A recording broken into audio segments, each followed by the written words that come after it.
Hi, welcome to our channel where we share the most intriguing stories. When Dan Rivers found a $1,750 HOA bill in his mailbox for a neighborhood he didn't live in, he thought it was a mistake. It wasn't.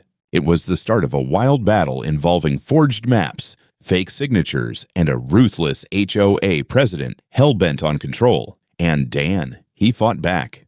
I've dealt with plenty of strange things in my line of work. Rotting floor joists, haunted basements, one time even a nest of raccoons behind an antique dumbwaiter. But nothing quite prepared me for the madness that arrived in my mailbox one soggy Tuesday afternoon. It was one of those overcast days when the Georgia humidity made everything feel like you were walking through warm soup. I had just gotten home from inspecting a century-old farmhouse slated for restoration when I pulled into my gravel drive and saw the envelope wedged in the mailbox like it had been stuffed in with righteous fury. The return address was stamped in gold script, Eagle Oak Preserve HOA, Office of the President. That was my first red flag. I didn't live in Eagle Oak Preserve, I lived next to it. My 5-acre property bordered their development, but was not part of their subdivision, a distinction I had verified not once, not twice, but 3 times before buying this land almost 9 years ago at a county auction. It had once been the site of a sawmill, half collapsed and overgrown, but the bones were good, and I spent years restoring it into a warm, livable home, independent, untouched, out of their reach, or so I thought. I opened the envelope and felt my eyebrows climbing by the second. Inside was a formal-looking invoice on faux parchment paper, quarterly dues statement, first quarter. Amount due, $1,750. Below that, a breakdown of services. Perimeter security patrol, private road resurfacing, landscape maintenance.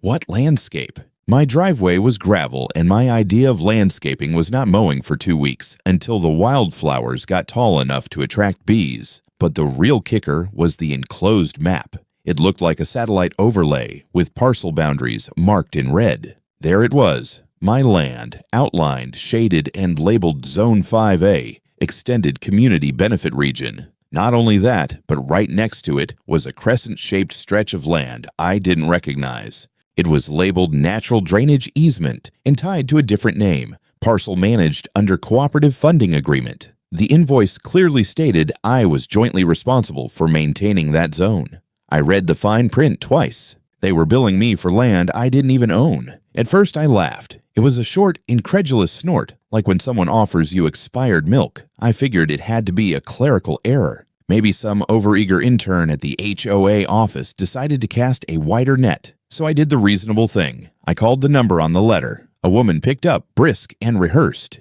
Eagle Oak Preserve HOA. This is Melanie. Hi, Melanie. My name's Dan Rivers. I just got a letter from you all, but I think it was sent in error. I don't live in your HOA. Never have. There was a pause. Keyboard clicks. Rivers. One moment. More typing. Ah, yes. Parcel ending in 3752, correct? You're in our new benefit overlay zone. I'm sorry, what? Our board voted last quarter to expand shared infrastructure responsibilities to include adjacent properties that directly benefit from Eagle Oak's security and maintenance standards. You're now in the extended community benefit region. I blinked. That's not a thing. That's not legally enforceable. You've received the first quarterly statement, correct? Oh, I've got it, I said, along with a map that has me paying for someone else's brush pile. If you'd like to appeal the assessment, she said crisply, you may attend our next board meeting. Or contact our president, Mrs. Karen Travis. She handles boundary inquiries. I wrote down the number and hung up, still half convinced this had to be some ridiculous mix-up. So I called Karen. She answered like she'd been waiting all day to argue with someone. Karen Travis. Mrs. Travis, this is Dan Rivers. I live on the north edge of the old mill property, just outside Eagle Oak Preserve. I think you've mistakenly sent me an HOA bill. No mistake, mister. Rivers, she replied, with that kind of syrupy patience people use when talking to drunk relatives. You are adjacent to community infrastructure. Your property uses the same access roads and benefits from the same perimeter security. It's only fair you contribute respectfully. No. I don't use your roads. I don't have security gates. I maintain my own gravel access and mind my own land. Your driveway intersects County Route 31, which has shared maintenance with our private road under the Rural Overlay Compact. By being within half a mile of our jurisdictional boundary, you're eligible for proportional assessment. Eligible, I repeated. You're treating my land like a checking account. Don't be dramatic. Many surrounding owners have happily agreed to contribute. You're the only one making this difficult, and that strip of land I supposedly co-manage, I asked. Who owns that? It's currently unclaimed by active deed due to federal seizure, she said smoothly. That makes it eligible for cooperative regional funding, meaning you can't get the real owner, so you're shaking me down instead. Silence. Then, if you refuse to pay, we'll be forced to initiate formal collection actions. This is a community matter. It's about responsibility, Mr. Rivers. I hung up. Not rudely, but firmly. The kind of hang-up that said, "We're done here, Karen." I spent the next 2 hours in my office pulling every document I had: title deed, auction receipt, boundary survey, the original plat map, zoning statements, and the rejection letter I'd filed with the HOA back when the subdivision was first approved, specifically exempting my property from their jurisdiction. Everything was in order. My parcel had zero legal connection to Eagle Oak Preserve, but that invoice wasn't just a piece of paper anymore. It was a threat, and I don't take kindly to threats.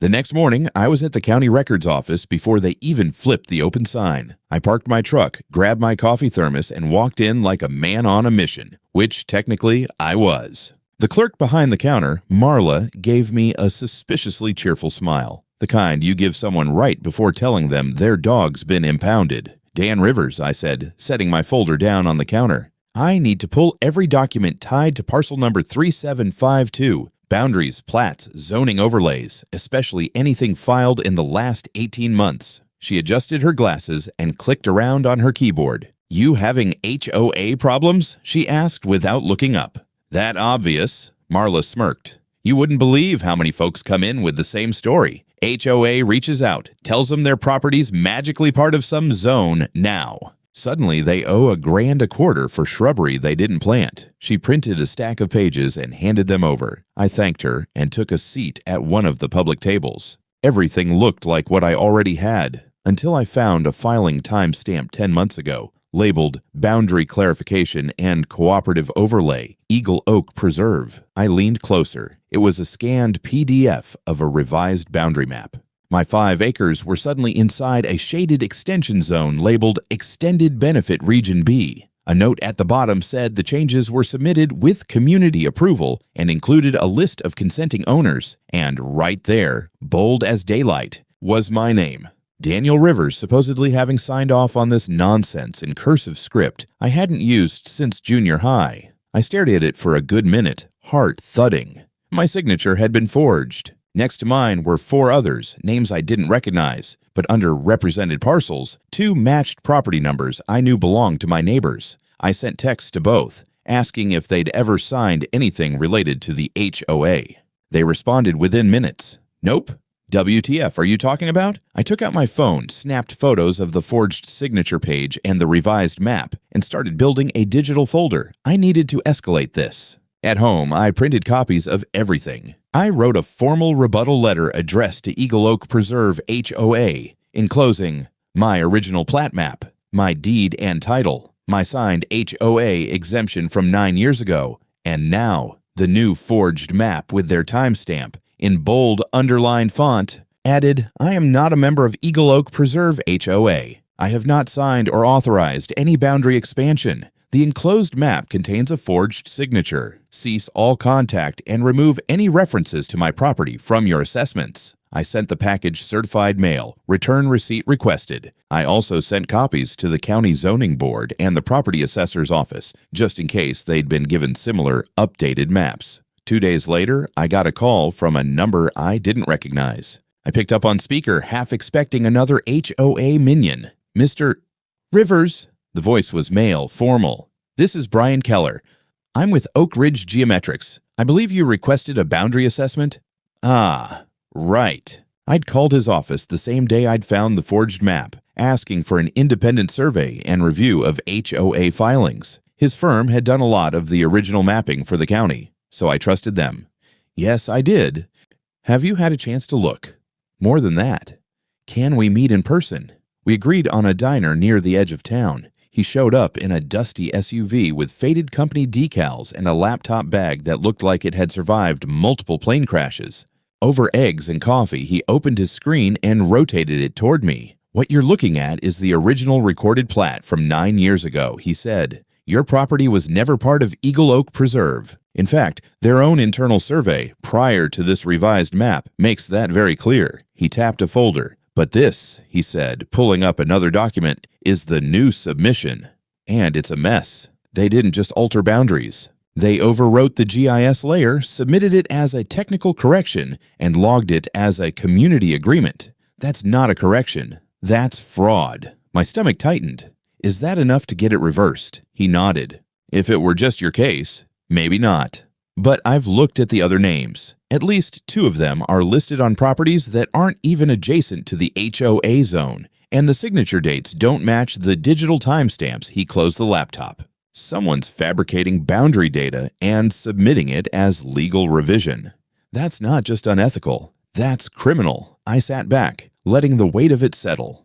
"This could blow up," I muttered. Keller smiled grimly. "It already has." By the time I drove home that afternoon, my brain was spinning. A forged map, a faked signature, and a man willing to testify to it. I knew exactly who was behind this. I could practically hear her voice in my head. "It's about responsibility, Mr. Rivers' number. It was about control, and I wasn't about to let her take mine." The next time I heard the name Joe Winsley, it was printed in block letters across the top of a federal seizure notice stapled to a wooden post near a dry creek bed, half a mile from my northern fence line. I found it by accident while hiking the property border with a friend of mine, Ben, who occasionally helped me with tree work. We were out looking at a leaning hickory near the edge when I spotted the sign, weather-warped and barely clinging to a crooked stake hammered into the ground. I crouched and read it twice. "Parcel seized, United States Internal Revenue Service, property of Wensley, Joe M." Below that, "Due to outstanding federal tax liabilities and financial crimes under investigation." I looked up at the surrounding land.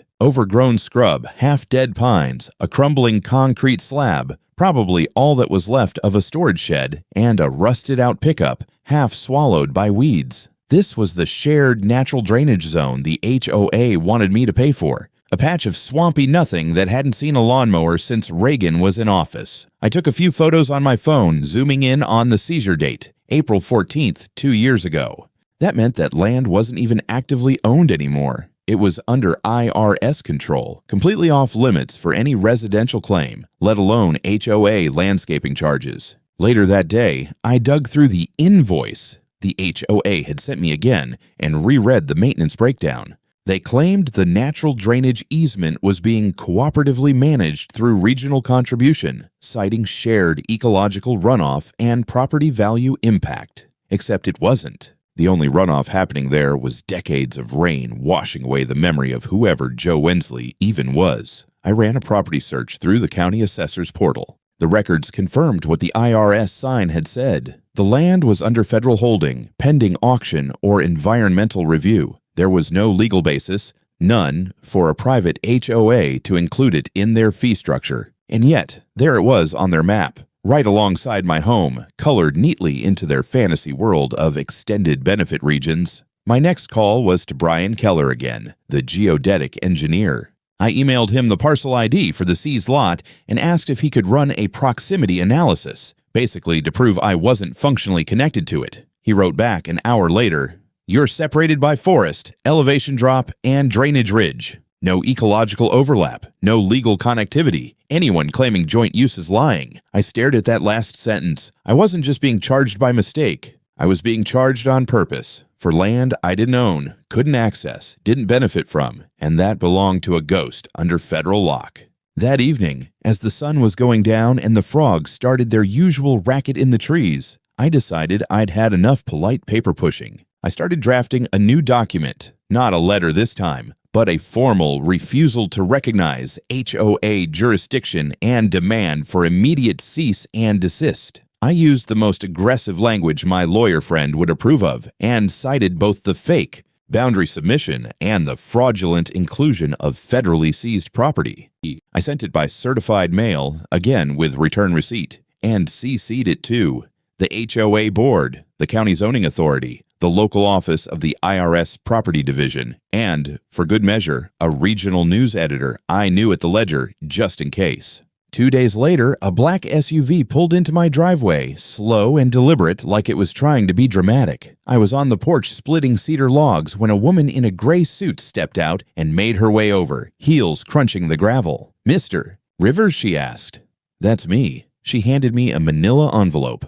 Notice of intent to pursue collection under Community Infrastructure Agreement, as authorized by Eagle Oak Preserve HOA. I opened it right there. This one was slick. Thicker paper, legal-style formatting, even a watermark on the letterhead. They were stepping up their game. The new charge was over $3,000, citing accumulated fees, non-compliance penalties, and community impact assessments. At the bottom was a signature, Karen Travis, HOA President. But the best part? It included a new clause. As a residential property within the declared proximity corridor, your participation is deemed binding through implied benefit doctrine. Implied benefit doctrine. I nearly laughed. They were inventing legal terminology now, like HOA Mad Libs. I turned to the woman. "You tell Karen if she wants a penny from me, she can come dig it out of my septic field." The woman gave a tight smile. "I'm just the courier." Then deliver that message with it. After she left, I scanned the entire document into my digital file system and added it to my growing case. I also called up a property lawyer I knew from a previous restoration dispute, Jillian Mendez, sharp as a tack and famously allergic to HOA nonsense. She picked up after 2 rings. "Jillian, it's Dan Rivers. I've got a situation. You like fraud cases?" There was a pause. Then, "Tell me everything. If there's one thing I've learned about HOA presidents like Karen Travis, it's that they thrive on silence, on the assumption that their victims will either give in or go away." I intended to do neither. After that courier handed me the latest extortion letter, I spent the next 48 hours coordinating with Jillian Mendez. She didn't waste time. By the end of the first call, she had already pulled up the HOA's corporate filings, tax documents, and their county zoning submissions. I emailed her everything I had: maps, forged signatures, fake parcel expansions, and the absurd implied benefit doctrine memo. By Monday, Jillian had drafted a formal notice of legal non-affiliation, laced with enough legal shrapnel to make any sane board members soil themselves. She also filed a preliminary complaint with the county's Land Use Oversight Committee and the Zoning Review Board. Her language was clear. Eagle Oak Preserve HOA has engaged in fraudulent boundary expansion, submission of falsified documents, and attempted financial coercion against a non-member landowner. She ended it with a beautiful threat. "We are exploring the pursuit of civil and criminal liability." The best part? She copied the county prosecutor. Meanwhile, I decided to follow a different lead, one from inside. I reached out to the geodetic engineer again, Brian Keller, and asked if he had any contact with other contractors who had worked with the HOA, especially anyone on the mapping or surveying side. After some digging, he connected me with a retired GIS technician who had done freelance mapping for several HOAs, including Eagle Oak, before quietly stepping away last year. We met at a diner just off Highway 84. The man's name was Eli Watts, late 50s. Nervous eyes smelled faintly of printer toner and bourbon. Over pancakes and bad coffee, he pulled out a beat-up flash drive and slid it across the table. "What's this?" I asked. "Internal drafts," he said, voice low. "Last year, Karen asked me to smooth the border data on their development map. She claimed some parcels were incorrectly excluded from infrastructure benefits. I should have known better when she paid me in cash and asked for a second version without any metadata timestamps. Let me guess. You kept the originals." He nodded. "Wasn't about being noble. Just, I don't like being lied to." Back home, I opened the files. There it was, a clean, time-stamped version of Eagle Oak's original HOA boundaries. And next to it, a new one with my property, the seized Wensley parcel, and at least 4 other lots falsely shaded into the HOA's area. The overlay comparison made it painfully clear. This wasn't an error. This was a deliberate redrawing. Even worse, the submission form to the county had a signature page that, once again, listed me and the others as having approved the revision. Same fake handwriting, same illegal move, But now I had the before and after. I sent the files straight to Jillian. Her reply was almost giddy.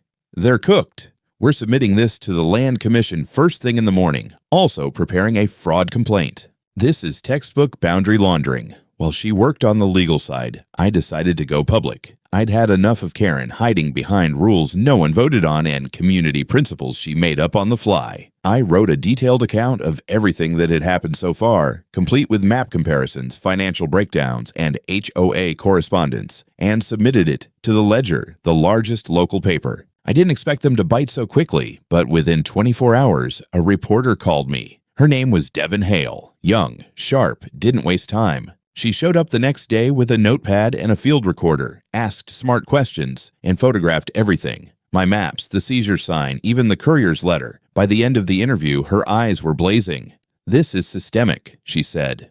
"They're not just targeting you. They're trying to grow revenue by forcibly expanding jurisdiction. And lying to do it," I added. The story ran 2 days later on the front page. Private land, public lies, local HOA accused of boundary fraud. It featured my case, an interview with Keller, and statements from 2 other neighbors who realized they'd also been falsely added to. The HOA map. The fallout was immediate. First, my inbox flooded. People I'd never met sent messages, photos, even scanned invoices. At least 7 landowners around Eagle Oak had received similar new member bills in the past year. Some had paid. Some had ignored it, but no one had fought back. Until now. Second, Karen's PR machine kicked into high gear. The HOA posted a community-wide letter calling the article inflammatory and misleading, claiming they had operated under good faith assumptions of geographic inclusion. It read like a nervous insurance company trying to rebrand a 4-alarm fire. Fire as unexpected warmth.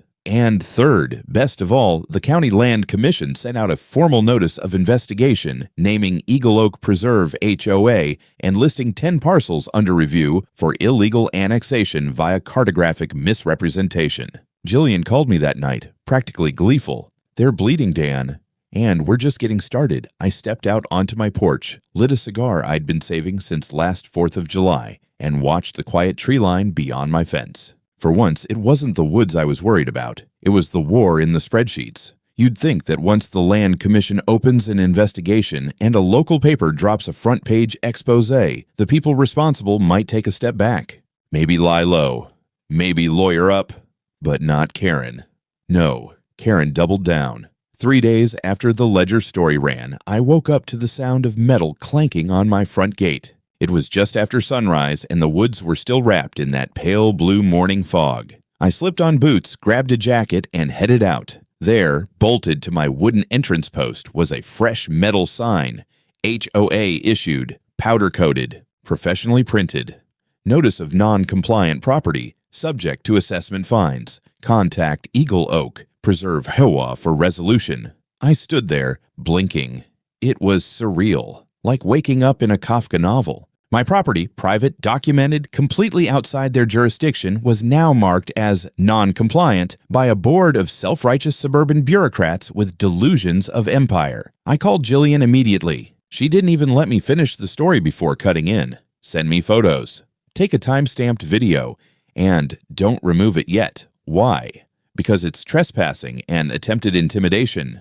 We're about to file our first injunction. While Jillian got to work on the legal front, I made calls to the 7 other landowners who had reached out after the article. One of them, Bethany Dorsey, a widow in her 60s, told me she'd found a similar notice zip-tied to her mailbox post. Another guy, Martin Devlin, had HOA flyers shoved under his truck windshield wipers with phrases like delinquent membership and failure to contribute harms the whole. This wasn't just mismanagement anymore. It was coordinated harassment. The next day, Jillian filed for an emergency cease and desist order in county court against Eagle Oak Preserve HOA on behalf of me, Bethany, and Martin. In the filing, she included photos of the signage, the bogus maps, and screenshots of HOA emails using phrases like strategic expansion and boundary encouragement zones. The hearing was set for the following Monday. That weekend, I installed 2 more cameras, one pointed at the gate, another facing the dirt access trail that ran behind my property line. If they were going to pull more stunts, I wanted it on tape.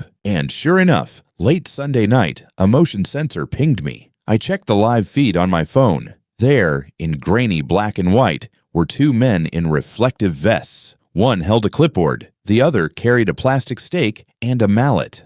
They approached the same stretch of fence and began hammering a second sign into the ground. I turned on the spotlight and blasted a pre-recorded message through my intercom. "This property is private. You are being recorded. Leave now or law enforcement will be contacted." They bolted. The next morning, I handed the footage to Jillian. She didn't say a word, just smiled like a lioness spotting a wounded deer. Monday came fast.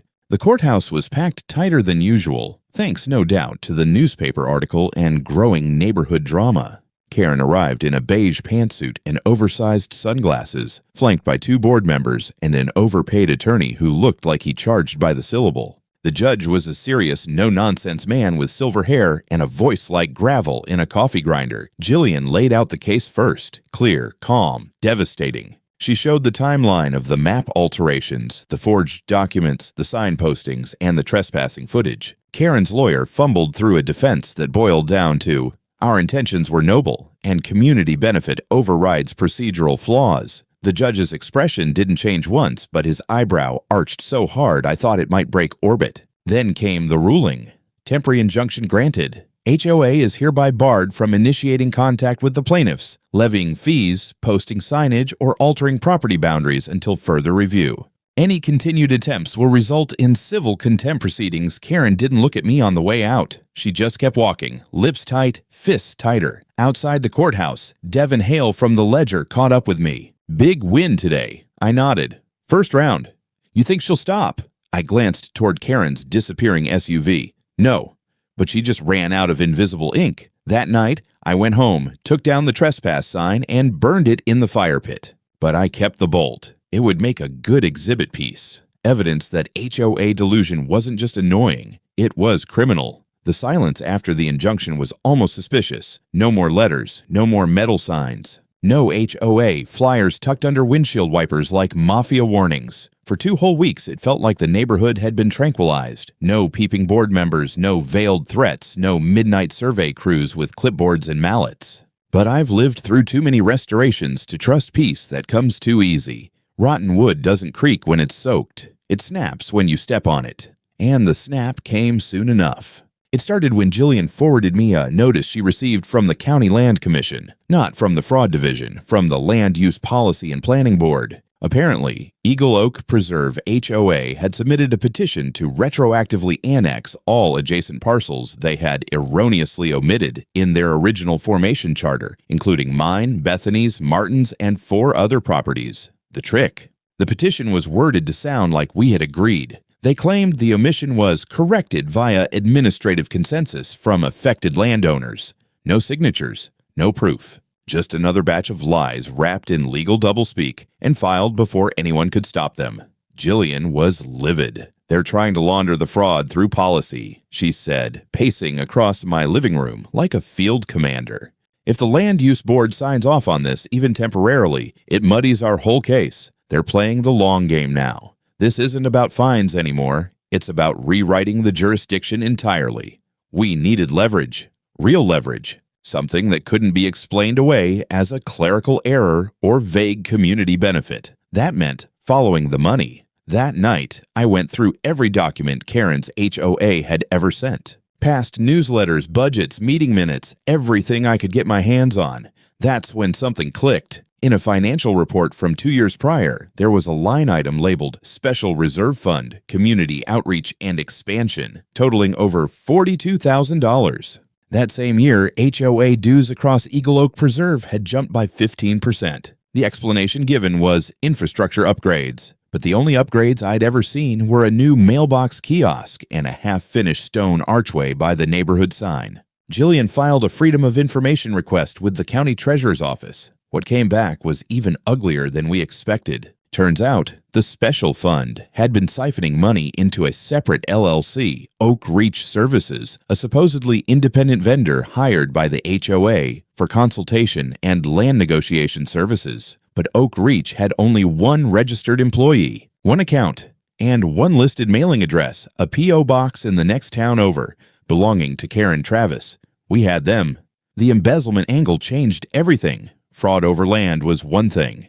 Misusing HOA funds for personal gain? That brought in a whole new level of interest. Jillian wasted no time filing a second complaint, this time with the district attorney's white-collar crimes division. She also contacted a local watchdog group that had been tracking HOA corruption statewide. And then came the surprise. One of the board members who'd been standing silently behind Karen in court, Trent Barlow, a meek-looking man with thinning hair and a permanent wince, reached out to Jillian. He asked for a private meeting, said he was done being part of this circus. We met him at a quiet cafe on the outskirts of town. Trent looked like he hadn't slept in days. He brought a battered laptop, 2 manila folders, and a whole lot of regret. "I didn't know the extent of it," he said. "I thought we were just cleaning up the map boundaries. But she's been running her own little empire. The LLC, the fake invoices, even backdating minutes." He handed Jillian a flash drive. Meeting recordings, internal emails, copies of the original vote logs. Most of the board didn't even know we were filing that annexation request. She did it with 2 fake votes. "What do you want?" Jillian asked. "Immunity, or whatever version of that you can get me." "I just want out," Jillian nodded. "If what's on here is real, you're not our enemy. You're a witness." That evening, she began sorting through the files. The recordings were gold. In one, Karen could be clearly heard saying, "These fence sitters don't pay now, they'll pay later. You just wait. We redraw the map, claim it was always meant to be that way. Nobody checks these things." I sat in silence, hands clasped. We had motive. We had method, we had money trails, and now we had Karen on tape admitting to premeditated boundary fraud. Jillian looked up, eyes bright with quiet fury.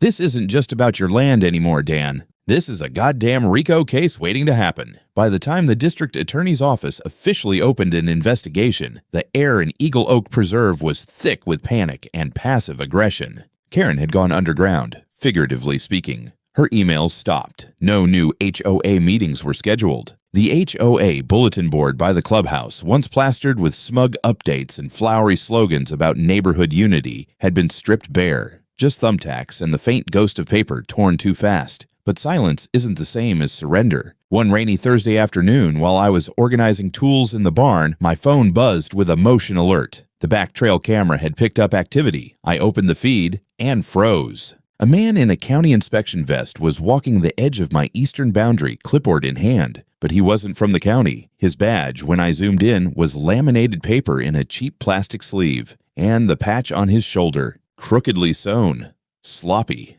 I stepped into the rain, crossed the field fast, and called out before he reached the cedar tree line. "You lost?" He turned, startled, maybe 30, wiry, with the nervous energy of someone paid under the table. "Just here to conduct a perimeter survey, sir. County audit of parcel boundary lines. Which county?" He blinked. Fulton." "We're in Dawson." He ran. I didn't bother chasing him. Just recorded the whole interaction, then yanked the camera footage. Later, Jillian traced the truck plates. Rental vehicle. Paid for by, surprise, Oak Reach Services, LLC. Karen was trying to fabricate a last-minute justification to make it look like the HOA had reasonable cause to believe my land was in dispute. If they could paint the boundaries as ambiguous, then maybe, just maybe, the Land Commission might hesitate, might stall the fraud investigation. It was desperate and stupid, but it meant one thing. She wasn't finished yet. That weekend, the whistleblower board member, Trent, emailed us again. He'd intercepted a message between Karen and her 2 closest allies on the board. In it, she proposed creating a retroactive easement agreement for access to the HOA Greenbelt, claiming it required transit rights through my parcel. "She's trying to imply that your land has always been a service corridor," Trent wrote. "She's going to file it with the county next week. Claims it was a forgotten agreement from 2 decades ago. Another forgery in the works." Jillian went full steam. She compiled a detailed timeline report outlining every incident: the fraudulent map, the fake notices, the fabricated company, the attempted surveillance, the forged easement, and the financial misappropriation. Then she looped in the state attorney general's office, leveraging the RICO angle now that we had evidence of a conspiracy for financial gain under the guise of a legal entity. Then something unexpected happened. I got a call from Joe Wensley. The name stopped me cold. He was the man who supposedly owned the adjacent ravine, the property the HOA originally tacked onto my fake dues notice, the same land they tried to say I was responsible for maintaining. Joe spoke slow, like a man recovering from something. They tried to buy me off, he said. Karen offered me 10 grand in cash if I signed a statement that said you and I had a shared boundary agreement. Told me it was just to smooth over some records. Did you sign? Hell no. I've been hiding from creditors, not the law. I don't want to get mixed up in some HOA con job.